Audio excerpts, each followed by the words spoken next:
there's two people in our group that aren't able to come to this time. So then when we do the discussion thing, they have to respond to our video. So we can make up like really whack scenarios that they have to try to respond to in the thing, which would be kind of funny. I Um, can do that. yeah, which is usually Greg's fault if it happens. But so it's thinking through mission, like understanding a mission and vision, we want a personal mission and vision statement. And actually, this is preparation in some ways um, for which is part of why I want to revise it. It's in your career development class, you're going to do a lot of these same things, and so I don't like the repetition. I like a upward spiral, Mm. um, where there's like components of it, but further expansion.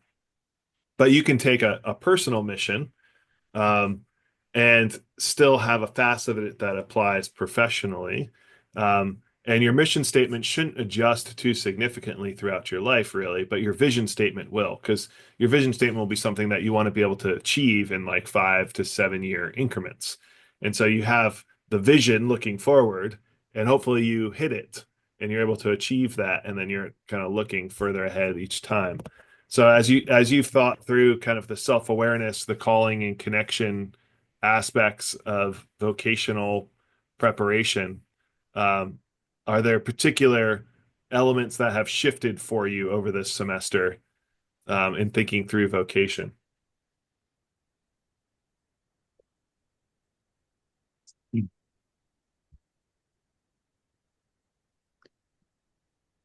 I um I in general have an issue with mission statements and vision statements. For better or worse, I don't think I've ever had one. My entire life and career was really not self-directed at any one particular way or pattern. You know, my life verse is Philippians 4:13. I can do all things in Christ who strengthens me. And with that as my fundamental understanding, I just felt that God equipped me with whatever I'll need to do whatever He wants me to do over time. And trying to force things into a particular mission statement or a particular vision just is muddying up the waters to my sense. I'll be able to do what He wants me to do going forward. And I shouldn't waste my time thinking about it because He already did. I know that's kind of a minority opinion for a lot of people and doesn't sound very organized. But now looking back at my life, I can see all the things that I've been through and all the things that I've done have really, to my way of thinking, put me in a really good position to do what I'm looking to do going forward with this program and related activities. So I don't think that's by happenstance, and it's certainly not by my design. So I'm thinking I'll let him lead the way and I'll just follow. Okay, yeah, that's good. Good perspective. Doesn't do much for this mission statement assignment, however. Yeah, I could see that. Yeah, I mean, you do have a mission. Um, but it's broad. So people would Mhm. often when I was running it when Dr. Matthew and I were elders together in Iowa, we created vision, mission, and strategy statements for the church. And some of the critique that we said when we first started to develop it is like, why do we need mission statements? Isn't the Great Commission sufficient? I said, well, the Great Commission is targeted to everyone. Our mission as the local body, though, is specific to our an immediate context. And so, while yes, we're called to do the Great Commission, um, the recognition of the distinction of gifting and the focus of gifting in our Dubuque, Iowa context is going to direct our mission uniquely. And so it is a layered process where you have the Great Commission, then you have your corporate mission, then you have your professional mission and your personal mission, and it will occur in layers that should all align in many ways, but helping to decide. So, in the career, you'll have time to figure it out, but you're gonna have to be more specific probably in your career class. But it is that piece of your personal mission statement is what helps you make decisions. And so it's creating a systemic flow process to evaluate not whether something is good or not. We can use scripture to decide that, but whether something is best for me in this time and place and gifting or not. Because all of us should come to similar conclusions on whether we should do particular things or not based on the Great Commission or based on how Scripture tells us. But whether it's right for Kenna in Idaho to do something in her context, living back with her parents again, is going to be different than Lacey's choice in doing something in Columbia, South Carolina, now living on her own. Like those facets will inform, because it's not necessarily a question of right or wrong, but of best in the use of our gifting now. And so I think that's as we think through the mission vision pieces, it's questioning that. So it's this piece of your vision too is then the directed application of what is my need and what is my skill and gifting and placement to direct my mission for this next period of time.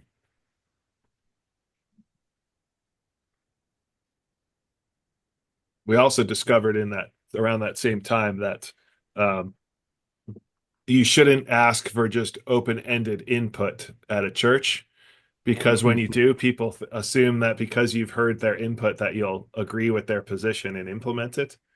Um, but frequently you get competing inputs, right? This happens with course evaluations all the time too, where like Lacey could say like, this was the worst possible assignment, I hate it, please never require this again. And Kenna would say, this was the most deep and best assignment, please make everyone do this. I was like, all right, well, I don't know what to do with this input, because they just canceled each other out, right?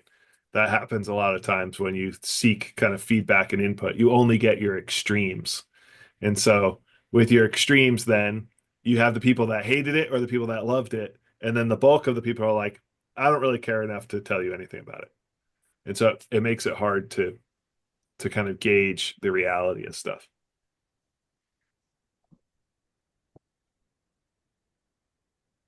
You'll learn in Applied Biblical that one of the most frequently misapplied and misinterpreted verses is, I can do all things through Christ who gives me strength. Mm. The second one, which the first time I taught the class and brought it up, one of the students had tattooed on their leg, is um, I know the plans I have for you, plans to make you prosper and grow, from Jeremiah. It's like, yep, that's bad hermeneutics. But Ken, you're going to say something? Yeah, I was actually kind of going to go off of what you were saying about input. I think that through the readings this semester, there's been like a fine line between like trying to figure out who you are and your giftings based off of like what people have told you your whole life, like your experience and like the ways people have validated you, which I think are really can be really good and helpful, but also like trying to like sit with the Lord and figuring out, okay, wait, no, what is like your mission for me in this season of my life, and like trying to parse those two out has been it's a balance, I guess.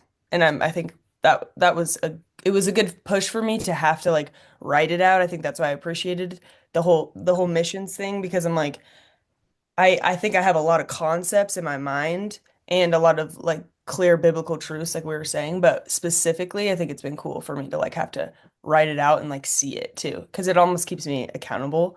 And like I don't want it to just be like a submission and an assignment, but something that I'm like replaying over in my mind over and over. So, yeah, I don't know. Yeah, that's good.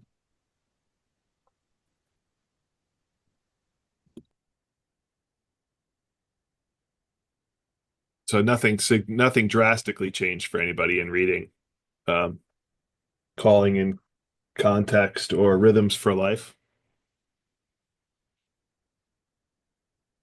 Morrow's right. Yeah. Has anyone read Healing What's Within by Chuck DeGroat? No, I just added that. You read Wholeheartedness by DeGroat, right? Isn't that one of the books we required? Wholeheartedness. Does that sound familiar to anybody? I think it's right now. I think you're supposed to be reading Wholeheartedness right now. Or changes that heal. That's Or what we're change. reading in one class. That's Human that's growth. talent. That's human growth. Yeah. Okay.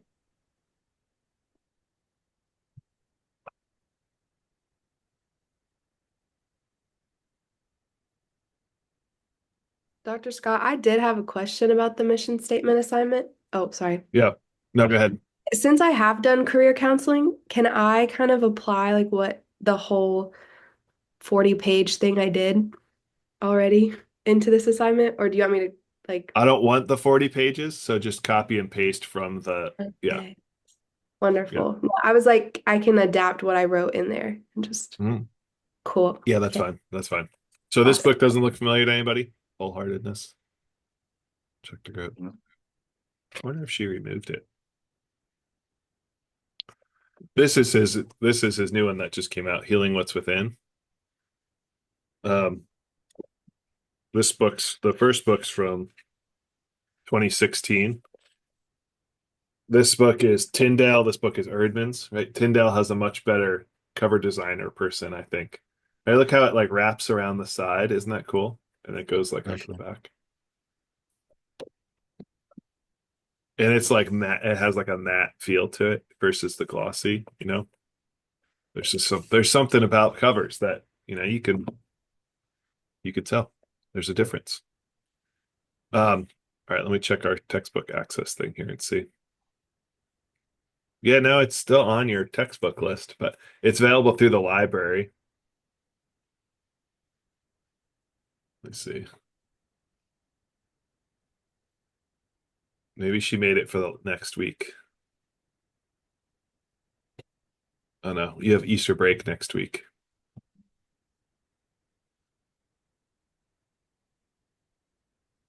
Oh yeah, there's a paper coming up in week 15 and 16 for Chuck DeGroat's book. So obviously you're all prepared and working ahead, but I like to live in the moment. that's good. Yeah. Yeah, actually, what are these assignments? It said that there is an assignment, but I don't actually see an assignment.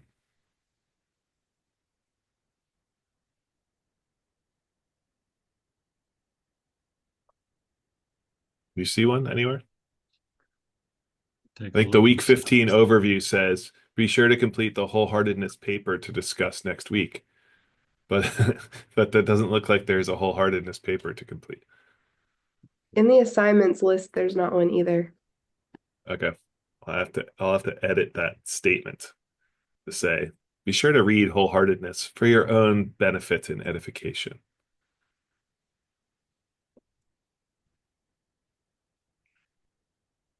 All right. Well, you're missing out.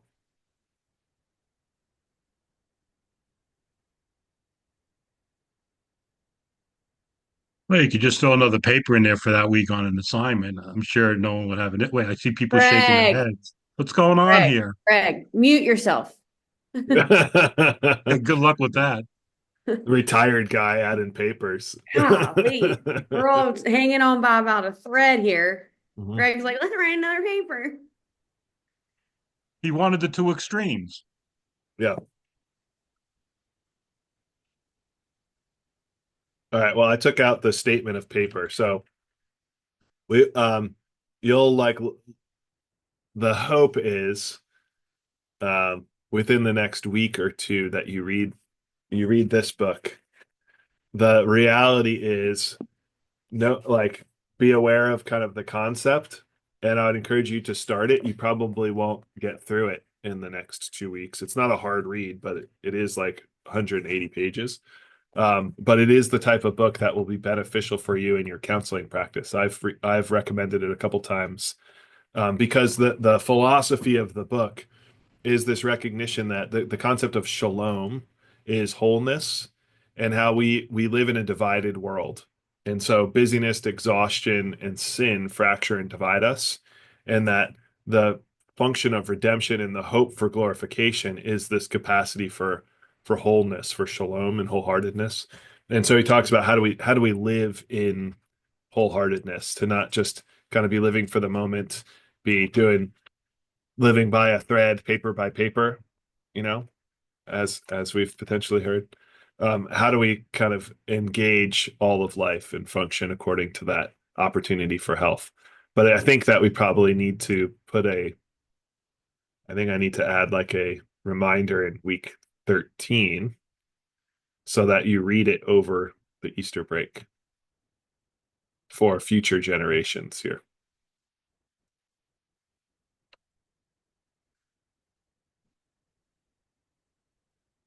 So ignore the thing I'm adding right now for this week, but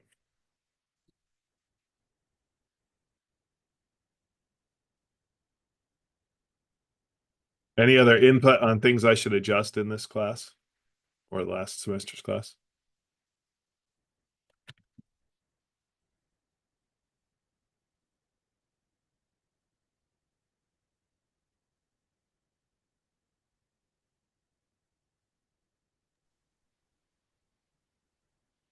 If people were willing to take things in order, unlike Lacey, then it might be a little bit easier. I was literally just about to be like, when are people technically supposed to take this class? Like, Yeah. that's just me and technically Kenzie too. But are you Yeah, gonna and Brenna's out of order. Oh yeah, Brenna too. Yeah, see, we're both like chilling. But are you still gonna split it up into two, or are you gonna combine it back into one? Now, the reason it's in two is because if we have spring starts, we still want an opportunity to engage with advising. Mm, Um, and so that was the philosophy of it, so that regardless of spring or fall start, you had like a connection with others. Um, I think so. It's a first year class. It's supposed to be a first year class, yeah. in one of your first classes. Mm. Well, our like whole class was like our schedule is weird. Our schedule's whacked out, Yeah. honestly. But okay, yeah. Then I think it's good for like a first year class for sure. And like I didn't mind it being split up because I had friends that did when I did I think multicultural, they did this class like with the folk. I think that's what happened. But hmm I haven't. Yeah, last spring probably with Dr. Wagner. Yes. Yes, with his last class, yeah. And I did multicultural with Dr. Gibson. So, Yep. but I've enjoyed it as like a two-part, so So it's supposed to be 65 hours of work a semester. How are we at the balance point for that? With all of our classes or No. Like 1.5 credit class. Oh. This class is supposed to take about 65 hours for the semester between reading and assignments and Zoom calls. Does that sound about right? Mhm. That's probably close. Okay. I have a hard time gauging the reading because I have calculators that I use, and I was like, there's no way that takes people that long. But I think it probably does. All right, so I want to check in on Kenna. You were reading, what were you reading? Something before, like Crime and Punishment or something? Yeah. I like have a quarter of it left and I haven't touched it in 3 weeks. So, and it's like I'm not kidding, it's at the best part too. It's almost like I know, like it's so You want to good that savor it? well, that, but also like it's going to be disappointing if I can only read 2 chapters at a time. So I'm like just Oh, not yeah. doing it. It's silly, but Okay. So Easter break, maybe you'll have more time. yeah. Okay. What about you, Brenna? How are we doing with Lord of the Rings? Well, I had to stop for a while because we were emptying out my grandma's house, so lots of weekends of moving boxes. But we just last night got to the breaking of the fellowship, so Oh yeah, in very the excited. woods. Yeah. Oh man, And since I'm poor reading it, I Boromir. got to read Boromir's like crazy rant. It was very fun. Yeah, yeah. The movie doesn't do it doesn't do It's that section justice. it's like completely different. It's like they were going off a completely different book. It's crazy. Yeah. Are you watching Rings of Power? No, my brother did, and he said that's like also crazy different from both the movie and the book. Yeah. Well, I mean, they're trying to bridge like 3 eras, basically, like thousands of years, but try to still make it like that both people who love Silmarillion and the Lost Letters and other, Middle Earth stuff, and people who don't maybe only know the movies, that it can kind of engage all of that. But yeah, I think I only got through the first season. Yeah, that's where I stopped too. Yeah.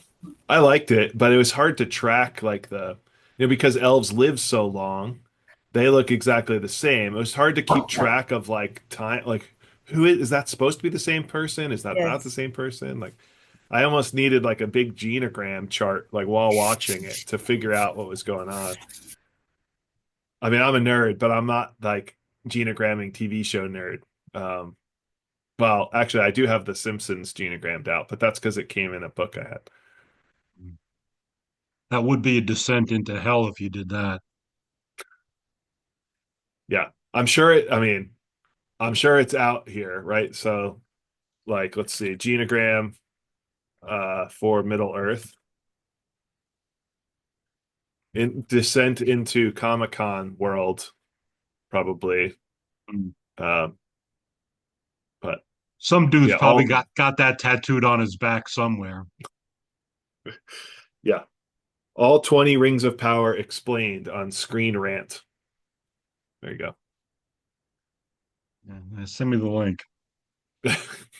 Are anyone else reading anything extracurricularly? I finished the book I was working on before, Army of Empire, Oh yeah, yeah. talking about the Indian Army. It's pretty amazing. I'm just stunned what people are willing to do to kill other people, in the name of something they don't even understand.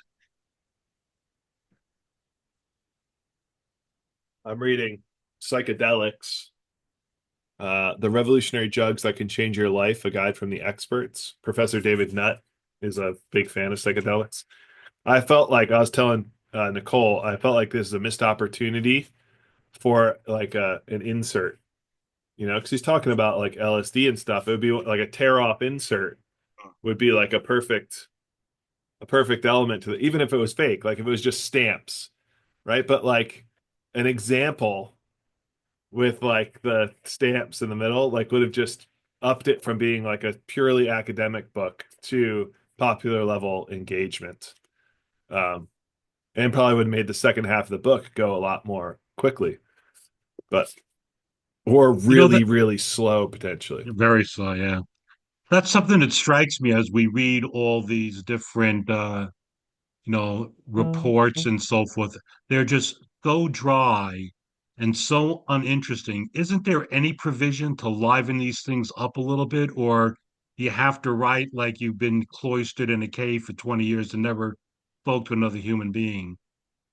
It is interesting. It's tough because in my different attempts at publication, it depends on the setting. But frequently, like trying to write for the Journal of Psychology Christianity, they're like, we want a reference for every line, right? And so it does end up like if you try to make it exciting and fun, and they're like, well, where's the support for that claim? I was like, there's not a support. It was supposed to be a joke, Yeah. like, um, and so yeah, it depends on the kind of market that you're attempting to break into. Um, there are like I think you'll like Chuck DeGroat's style in writing. He's a counselor, which makes it kind of a little bit easier, a little bit better flow. Some of the classes or some of the books for like trauma this summer, like Dan Langberg, I find really easy to read. Um, the Big Red book is a little bit harder to read just because of the content area treating trauma, but it's a compendium of edited like contributing authors. So there's a lot of different styles. It just kind of depends. Yeah, so I think that the academic writing has kind of a hooty snooty framing for it so that people have to seem intelligence by matching their context, which is just Mm. unfortunate. Typically doesn't work very well either. Right. The more intelligent you I try know sounding, the less intelligent it sounds. Yeah, I've Brennan. seen a lot of stuff talking about how we're starting to move into like self-publishing and not using publishers. Do you think that that's going to change like the writing style of research articles now that everybody's just putting them out for free on the internet? It could. I mean, it could. The nature. It's what It's what Neil Postman predicted in Amusing Ourselves to Death, in that we don't live in 1984, we live in Brave New World, and that it's the introduction to the inability to know what is true and real. And so, as much as we might disagree with the bias potentially of different peer-reviewed journals, you at least knew that there was a process to get there. And it used to be that if you went to the effort of getting something published, because of the cost involved for everybody, there was a natural refinement process. Now that anyone can put anything out on Kindle, it's difficult to screen and to evaluate, like, how do I know that this is valid or not? There's just so much information, right? And it could be a valid piece. Writing style is one way to kind of refine that a little bit potentially. But I mean, if you read the difference between C.S. Lewis's like personal letters as a teenager and my son's texting, which would be the equivalent, right? We have precipitously fallen as a culture. Um, and so in some ways, like the fact that we continue to dumb down our discourse, even at the academic level, um, is somewhat of a concern just for the capacity of our society. Um, and so issues of sustained attention, right? So most of you are an exception to this, but like the fact that people aren't going to be able to even read a chapter book. Adults can't read a chapter book because they can't sustain attention for that period of time is just concerning, because most arguments that have any validity and weight to them take more than 160 characters. And that's Johann Hari's concern in Stolen Focus, is that the internet has changed our brains to such an extent that even people who could focus and read and enjoy and make logical arguments cannot any longer. And so our society is just kind of shooting memes back and forth at one another instead of the capacity to kind of engage in debate. Yeah, that's true. But I mean, a function of style is that, you can engage in a debate and present information in a certain way. It doesn't necessarily have to dumb things down. I remember I had to write an article 30 years ago for a very technically oriented trade publication. I sent it to the editor over at McGraw-Hill. He took one look at it and he goes, Greg, you have a very ponderous style here. Okay. And he goes, it's written for grade level 14. And I'm thinking, all right, well, I stopped going to college when I was a sophomore, just hung out at the beach, played rugby, drank beer. That makes about sense. He goes, this publication has to be geared for grade level 8. And the people that are reading this are all engineers, electrical engineers, mechanical engineers, usually with a master's, oftentimes with a PhD. It had to be written for 8th grade reading comprehension. Yep. I mean, that was 30 years ago. Now I'd Yep. probably be written in crayon. Yeah. Yeah. I mean, even the type of books, like in my men's group on Friday mornings, one of the guys has a middle school son and discovered that they were, or no, his daughter, his like 11 or 12-year-old daughter was required to read The Giver. Um, and so as he was like looking at the book, there's some pretty disturbing stuff for an 11-year-old in the book, right? I mean, you have adults, like you have children bathing adults. You have like caregivers, you have people bred for different, like it's just kind of a, and so he asked the instructor, the teacher is like, well, why is this the picked book? He's like, well, it's a Caldecott winner, you know. It's like, okay, but like so what is it replaced? Well, it's probably replaced Diary of Anne Frank or um, Red Badge of Courage, or some of these, or like Great Expectations or Tale of Two Cities, other books that in that age range we used to read, to now pick something that's considered a classic, um, that's a third of the length and questionable in ideological content, but because it has a little silver medallion on the front, we ascribe value to it. And it's published by Scholastics, right? So it's an interesting issue in our culture because of the worldview, that's everything is worldview embedded. So what worldview are we using to inform?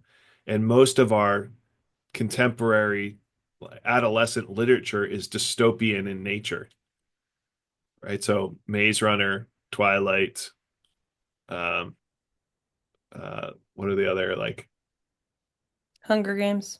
Hunger Games, yeah, Divergent. They're all dystopian lenses, right? Where, I mean, we might as well just give in and start wearing one piece lycra zip up suits with boots, like, because that's what's going to happen to us anyway. We're all going to have to start dressing neutrally and the same. It's like, I don't know about you, but I don't look good in skin tight lycra. Um, and so I'm really nervous about our dystopian future just because of the outfits. Like, Mm. Or they're like handmade. predominantly, and they're polyester too. Yeah, or you end up with like, yeah, like linen, like Cossacks, right? That's not a good look for me either. And then we get broken into like tribal groups, and we can only do one job based on your tribal group. I mean, it's a disappointing future. But yeah, I mean, every book, and they're all teen books, right? They're all targeted to teens. So since like the late 80s, early 90s, that's been the lens. So you think of even the difference of like Harry Potter, um, which still breaks into tribal groups by class and stereotyped. And they have kind of backwards clothing options. I probably said this before. I still can't fathom why Harry bothered with a quill when he spent his entire childhood using Bic pens. It's like, you think someone would smuggle like a Bic pen into Hogwarts and be like, "Hey guys, we don't have to use quills and ink anymore. Look, we can use this fountain pen." Um, but yeah, I'm not sure. But yeah, so that whole language influences, and the what is reality or what is worldview influences how we perceive things. So as we're sitting with clients, I've read The Giver 2 or 3 times because my adolescent clients, I try to, when they sit there like this and you're trying to like, what's going on? No. Like you have to have something to engage them. So it's, all right, well, what are you supposed to be doing in school? I'll listen to it or read it with you. So at least we have a point of contact or entry. Um, so yeah, that's trying to kind of understand and frame, but it's fascinating to see how far we've fallen from classic literature potentially. I do feel like podcasts have been a somewhat redeeming, I don't know, avenue for like consumption of knowledge. I think that a lot of people, the reading thing is really hard for them, the sitting down and reading, which I can resonate with, honestly. Um, so I feel like I do love like hearing friends who I know like don't pick up books, listen to podcasts that are really informative and backed Yeah, by very smart people who can have logical arguments. So I do think that that's cool. But again, like we're listening to that as we're driving to school and like we can't focus just on that anyway. So it's like, but it's better than nothing, I think. right, right. Yeah, Dr. Scott, audiobooks. I was gonna Yeah. say, what's your opinion on audiobooks? I love audiobooks. I know a lot of people though that can't focus to listen to an audiobook, right? They can't sustain attention. I've listened to audiobooks since I was like 6 years old. So my parents used to get get John Grisham books from the library to listen to on long car rides. And I grew up listening to Adventures in Odyssey. So yeah, I probably listen to 20 or 30 audiobooks a year, just mowing the lawn or working out. I listen to audiobooks while I work out. Um, I did note that when I would run regularly, it affected my pace, versus listening to like high tempo music, but I was able to get more books in, so it was worth it. But yeah, I love it because I can sustain attention. Um, but my wife can't listen to audiobooks. Like even driving down the road, we'll try to listen to one together and she'll like zone out or like fall asleep or lose track of where she is. So I relate to that. I was running one time and it was at like the end of this really intense book that I was listening to called The Silent Patient. It's an interesting book, but it has like a really big twist at the end. And I was running and I could feel myself like speeding up because I was getting like anxious. And then when the big twist happened, I like almost like fell over and stopped. So yeah, it definitely affects working out in different ways. yeah.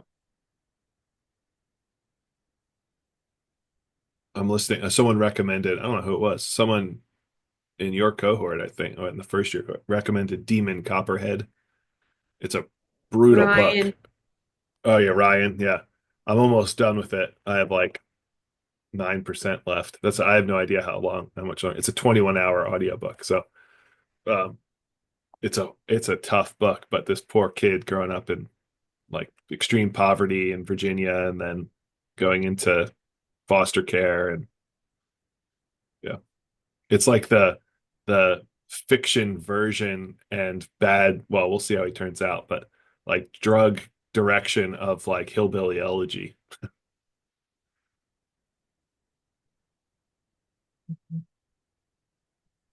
Well, so any questions or concerns for preparation for next steps for you? So Lacey, you're done, right? Sort of, kind of, not quite, not quite. Like next Okay. steps is like this, the program. Yeah. Well, I have just like the year of internship, that tiny little thing to do, and Oh, right, right. So yeah, that so small you're coming to aspect. you have practicum and residency, Mhm. right? Brenna, are you in practicum too? You're going to practicum? And Wait, Kenna? Brenna, do you have an internship? No. Are you in that track? Yeah, I have one set up. Where? It's with an organization in Greenville, NIAP. It's working with like foster families and people with like it's like working with whole families in like in their home. It's really cool. That sounds really cool. Congratulations. What'd you decide, Lacey? Three Rivers. Okay. Three Rivers. She told me at the end, which was, I don't know if that was like a scare tactic to be like really good. She was like, if I really like you at the end of your internship, I hire people and do their supervision for free. I was like, okay, good to know. Thank you. Like at the interview, she told me that. And I was like, okay. So who knows? But I'm excited. Nicolette's doing it too, so I'll know Okay. at least another person there. Yep.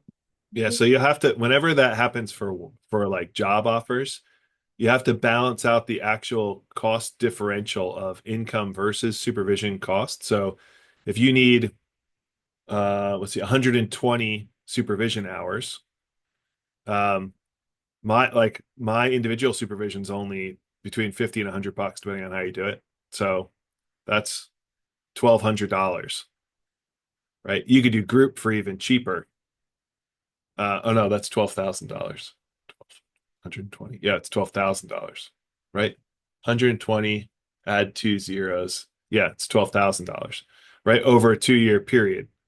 Um, right. So if you're evaluating, and then but you could do half of those as group hours, which are only $25 an hour. So that lowers the cost. So that's like 600 hours at $25 an hour is 4,000, no, $2,400. No, or $1,500. This is why we're all in counseling.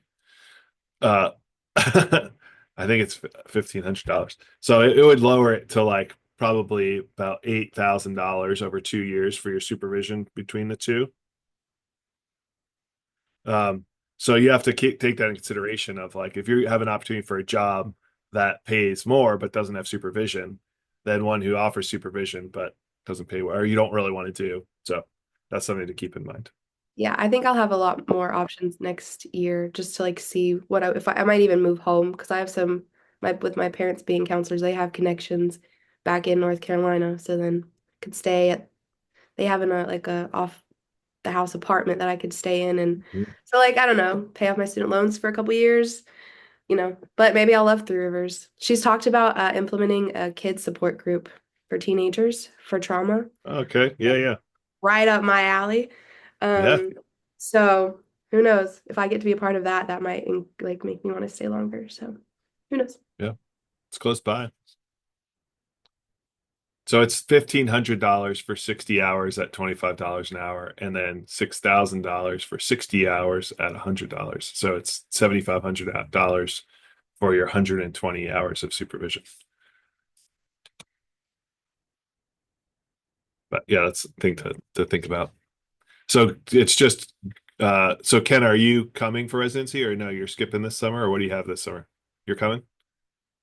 You're coming for the trauma class? Yeah, trauma. Okay. Did everyone register for everything? You registered for the course and registered. You should have got an email from Ali Irizarry about kind of registering for housing needs and things like that on site. Does that sound familiar? Okay. Yep, I got a dorm room all set up. Nice. Haven't been in a dorm since 1977. It's going to be interesting.